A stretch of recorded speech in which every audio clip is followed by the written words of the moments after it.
A single corpse. A fake identity. And an unbelievable lie. This is how Nazi Germany's greatest strategic mistake began. April 30th, 1943. The cold waters off the coast of Huelva, Spain. A lifeless body floated face down, dressed in the uniform of a Royal Marines officer. Chained to his wrist was a weathered leather briefcase. Inside that briefcase were documents that would change the course of World War II. But here's what no one knew: every single detail was a lie. And the man who invented that lie was about to fool Hitler's entire intelligence network. His name was Ewen Montagu, a British naval intelligence officer who believed that sometimes the most ridiculous idea is the only one that works. While his superiors laughed at his proposal, while psychiatrists questioned his sanity, Montagu was orchestrating Operation Mincemeat, the most audacious deception in military history. A plan so insane that if it failed, thousands would die. If it succeeded, it would save the Allied invasion of Europe. But commanders didn't believe him. They thought he'd lost his mind. Until they saw what happened next. If stories like this fascinate you, subscribe, because the most unbelievable part of this one is still ahead. London, January 1943. The war room of British naval intelligence was thick with cigarette smoke and tension. Maps covered every wall, showing the Allied advance across North Africa. But everyone in that room knew the truth: the next target was obvious. After defeating Rommel in North Africa, the Allies would invade Sicily. It was the logical stepping stone into Europe. And if the British High Command could figure that out, so could Hitler. That's when Lieutenant Commander Ewen Montagu walked into a planning meeting with a file folder that would make his colleagues think he'd gone insane. The folder was labeled Operation Trojan Horse. Inside was a proposal that sounded like fiction. Find a dead body, dress it as a British officer, plant fake invasion plans on it, and let it wash up on a Spanish beach where German spies would find it. The reaction was immediate. "You want to do what?" a senior officer asked, staring at Montagu as if he'd suggested using magic spells. "You want us to trust the invasion of Sicily to a corpse?" Montagu didn't flinch. His pale blue eyes stayed fixed on the map of the Mediterranean. "Not trust it to a corpse, sir. Trust it to German paranoia. They'll believe what they want to believe. And right now, they want to believe we're stupid enough to document our real plans and carry them into enemy territory." The room fell silent. Some officers exchanged glances. Others looked down at their papers. The idea was so bizarre, so unprecedented, that nobody knew how to respond. But Montagu had done his homework. He'd studied every deception operation in military history. He knew the psychology of intelligence work. And he knew that the Germans had one fatal flaw: they believed the British were too arrogant to lie cleverly. "Gentlemen," Montagu continued, his voice calm but firm, "if we invade Sicily without deception, we'll lose thousands of men on those beaches. The Germans are fortifying every logical landing point.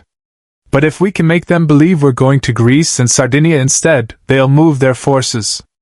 They'll redeploy their best divisions. And when we hit Sicily, they won't be ready." An intelligence analyst spoke up. "And what if they don't believe it? What if they see through the whole thing?" Montagu pulled out a photograph. It showed a man in his early 30s, pale skin, military uniform, eyes closed. "Then we make it so believable they have no choice. This man doesn't exist yet. But he will. We're going to give him a name, a rank, a personality, a girlfriend, a father who writes him letters. We're going to make him so real that when German intelligence examines his body, they won't question a single detail. He wasn't supposed to be a hero. But history had other plans. The search began immediately. Montagu needed a body that looked like it had drowned recently. Not too decomposed, not too fresh. It had to appear as if a plane had crashed at sea and the officer's body had drifted for days before washing ashore. The problem was that dead bodies were in high demand during wartime, for medical research, for training, for autopsies. Finding one that could be used for an intelligence operation was nearly impossible. Montagu contacted Sir Bernard Spilsbury, Britain's most famous pathologist. Spilsbury was skeptical at first, but when Montagu explained the stakes, he agreed to help. Together, they examined morgue records across London. They needed someone who had died from pneumonia or exposure, something that would mimic drowning in cold water. The cause of death had to pass a Spanish autopsy without raising suspicion. After weeks of searching, they found him. GlynDWR Michael. A homeless man who had died from eating rat poison. His body showed no signs of trauma. His lungs had fluid buildup that could pass for seawater. He had no family to ask questions. And most importantly, his identity could be completely erased and rebuilt. GlynDWR Michael was about to become Major William Martin of the Royal Marines. A man who never existed, but whose death would save thousands of real lives. Montagu and his team went to work with obsessive attention to detail. They didn't just create documents. They created an entire life. Major Martin received a wallet with ticket stubs from a London theatre. A receipt from a jewelry store where he'd bought an engagement ring. Photographs of his fiancée, a secretary from MI5 who agreed to pose for the pictures. Love letters written in a woman's handwriting, expressing worry about him being sent overseas. His father, also fictional, wrote him a letter about family finances and reminded him to pay his bills. There were overdraft notices from his bank. A letter from his club requesting payment of overdue fees. Even a stern note from his commanding officer about his careless handling of classified documents. Every detail was designed to make Major Martin feel like a real person. Someone careless enough to carry top-secret invasion plans in a briefcase. Someone human enough to have debts and relationship problems. Someone the Germans would believe existed. But the documents themselves, the fake invasion plans, those were the real masterpiece. Montagu worked with military planners to create letters between high-ranking British generals discussing Operation Husky, the real name for the Sicily invasion, as a diversion. The fake letters suggested the real targets were Greece and Sardinia. They included troop movements, supply routes, and naval deployment schedules. Everything was accurate enough to seem real, but false enough to mislead. Commanders laughed at him, until they saw the numbers. April 1943. The final preparations began. Major Martin's body was kept in a steel canister filled with dry ice. The briefcase was chained to his wrist. His uniform was carefully worn to look used, not new. His identification papers were properly stamped and signed. Everything had to be perfect because German intelligence would examine every centimeter of that body. Montagu briefed the submarine crew who would carry out the operation. HMS Seraph, under Lieutenant Norman Jewell, would transport the body to the Spanish coast. The crew knew they were carrying a corpse, but they didn't know why. They called him Bill, and treated the canister with quiet respect. On April 30th, at 4:30 a.m., HMS Seraph surfaced off the coast of Huelva, Spain. Spain was officially neutral, but everyone knew German agents operated freely there. It was the perfect place for the body to wash ashore and be discovered by locals who would report it to authorities. The crew brought the canister on deck.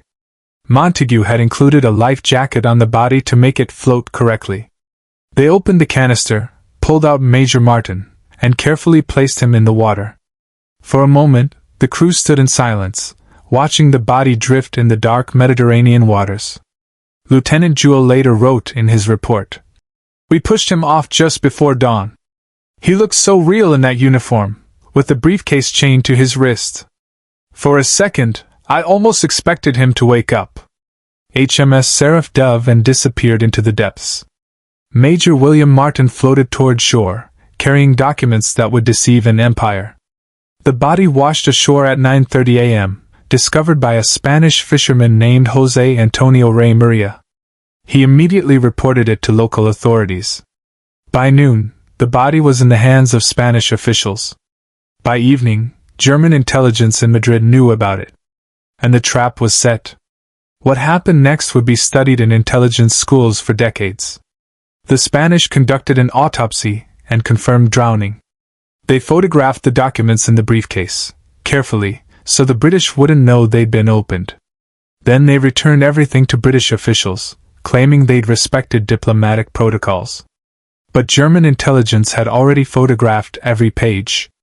The documents were rushed to Berlin. Admiral Wilhelm Canaris, head of the Abwehr, German military intelligence, examined them personally. His analysis concluded, "The documents appear authentic. The circumstances of discovery support their legitimacy. Recommendation: adjust defensive positions in Mediterranean to prepare for Allied landings in Greece and Sardinia." Hitler himself reviewed the intelligence. He was convinced. He ordered German divisions to reinforce Greece. He moved naval units away from Sicily. He repositioned his best troops based on documents carried by a corps that had been manufactured in a London basement.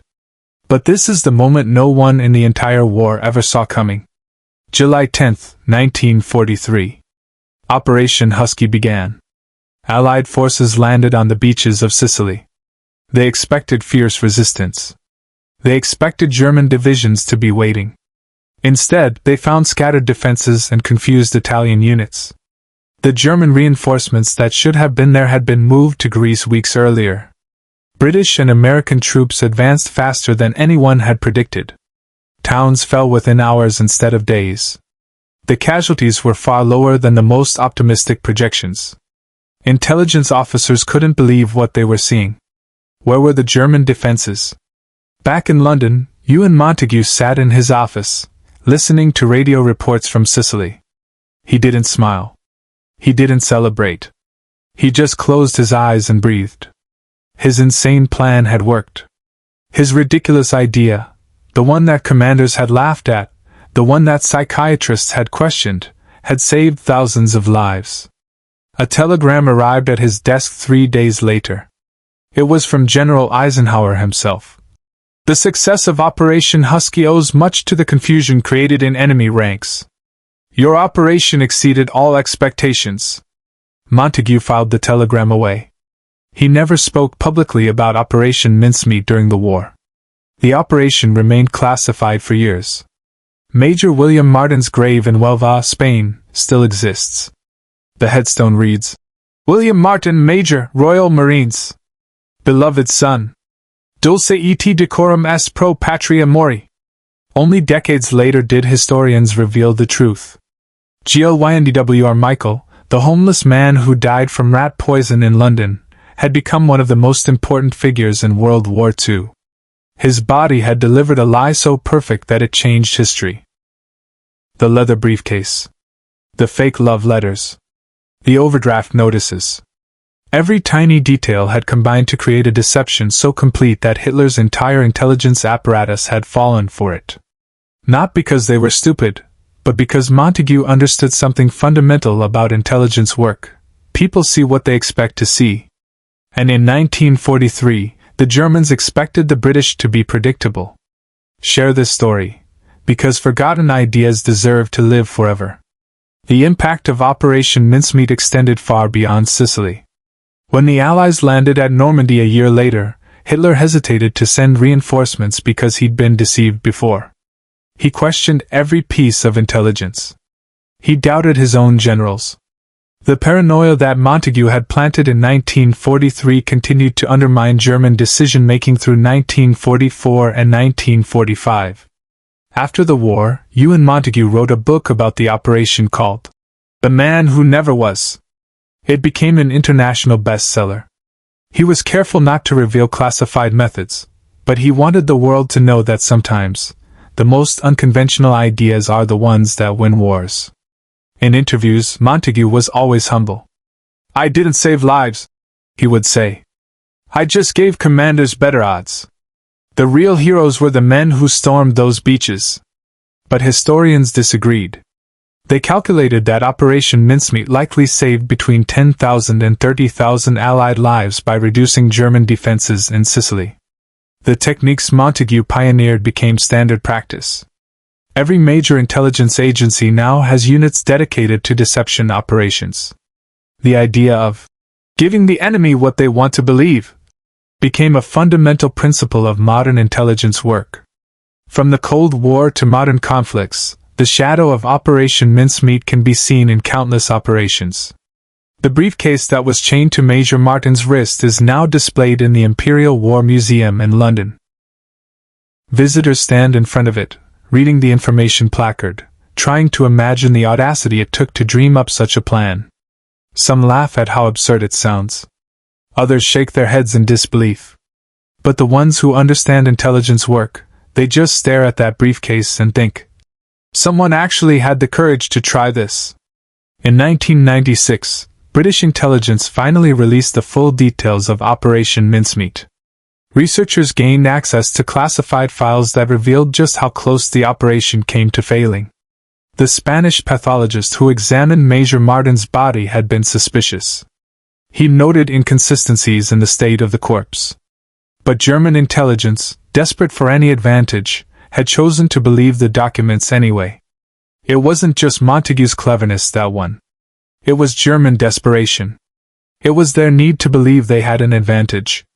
It was human psychology working exactly as Montagu had predicted. Today, intelligence officers study Operation Mincemeat not just for its technical execution, but for what it reveals about human nature. We want to believe we have secret knowledge. We want to believe we're smarter than our enemies. And that desire to believe makes us vulnerable to well-constructed lies. Ewen Michael's grave in Huelva became a pilgrimage site for military historians. For decades, only a few people knew the real story. Local Spaniards believed Major William Martin was a real British officer who had died heroically. They tended his grave, placed flowers, and honored his memory. When the truth was revealed, some were angry at being deceived. Others understood. His fake death had saved real lives. The Spanish government eventually placed a second plaque near the grave, explaining the deception. It reads, Ewen Michael served in death as he could not in life. His sacrifice, though unknowing, helped end tyranny. Ewen Montagu lived until 1985. In his final interview, a journalist asked him if he ever felt guilty about using a dead man's body for military purposes. Montagu was silent for a long moment. Then he said, Ewen Michael died alone, forgotten, with no purpose. We gave him a purpose. We gave him a story. And that story saved thousands of families from grief. If there's guilt in that, I'll carry it. But I don't think there is. The journalist pressed. Do you think he would have consented? Montagu smiled sadly. We'll never know. But I hope that wherever he is, he knows what his death accomplished. I hope he knows he became a hero. The legacy of Operation Mincemeat lives on in unexpected places. Modern cybersecurity experts study it as an early example of social engineering, manipulating human psychology rather than breaking technical systems. Marketing professionals analyze how Montagu built a believable fictional identity. Film schools teach it as masterful storytelling. But perhaps the most important lesson is this: sometimes, the solution to an impossible problem is to stop thinking like everyone else. Montagu didn't have better technology than the Germans. He didn't have more resources. He just had the willingness to try something so absurd that nobody expected it. And that's the real secret of innovation in any field. The courage to propose the ridiculous idea. The determination to execute it perfectly. And the wisdom to know when breaking every rule is the only way to win. Sometimes, history isn't written by generals. It's written by the people who refuse to accept impossible. Who looked at a problem everyone said couldn't be solved and said, "Watch me." Who understood that the most powerful weapon isn't always the biggest gun, sometimes it's the most creative lie. Ewen Montagu proved that one man with a crazy idea can change the course of history. Not through violence. Not through brute force. But through understanding human nature and exploiting it with surgical precision. The leather briefcase. The fake letters. The corpse of a homeless man. These became the tools that saved thousands of lives and helped win a war. And it all started because one intelligence officer had the audacity to ask, what if we just made them believe a lie? Share and subscribe, because these forgotten heroes deserve to be remembered. The irony wasn't lost on military historians. Operation Mincemeat succeeded because it exploited the one thing intelligence agencies pride themselves on: their ability to uncover secrets. German intelligence didn't fail because they were incompetent. They failed because they were too good at their job. They found the body. They photographed the documents. They analyzed every detail. And because everything checked out, they believed the lie. Montagu understood a fundamental truth: the best deception isn't about hiding information. It's about giving your enemy exactly what they're looking for, in exactly the form they expect to find it. The Germans expected to intercept classified documents. They expected British officers to be careless. They expected their intelligence network to uncover Allied plans. So Montagu gave them all of that, wrapped in a perfect lie. In the decades since Operation Mincemeat, intelligence agencies have tried to replicate its success. Most have failed. Because what made Montagu's operation work wasn't just the technical execution. It was the psychological insight. He didn't think like a spy. He thought like a storyteller. He created a character so believable that even in death, Major William Martin felt real. The homeless man who died alone in London became a major in the Royal Marines. He got a proper military funeral in Spain. His grave was tended by locals who believed he was a hero. And in a strange way, he was. Not because of what he did in life, but because of what his death accomplished. Goyndwr Michael's body became the vessel for one of history's most successful military deceptions. His unknown sacrifice helped liberate Europe from Nazi occupation. Today, when intelligence officers are trained in deception operations, they study Operation Mincemeat as the gold standard. Not because it was the most complex operation.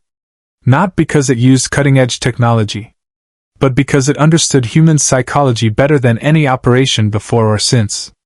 It proved that sometimes, the most powerful weapon isn't a bomb or a bullet. It's a perfectly constructed lie delivered at exactly the right moment. And it all came from one man who refused to accept that the problem was unsolvable. Who looked at the impossible task of deceiving Hitler's intelligence network, and thought, what if we used their strengths against them? That kind of thinking doesn't come from following protocol. It comes from having the courage to break every rule in the book.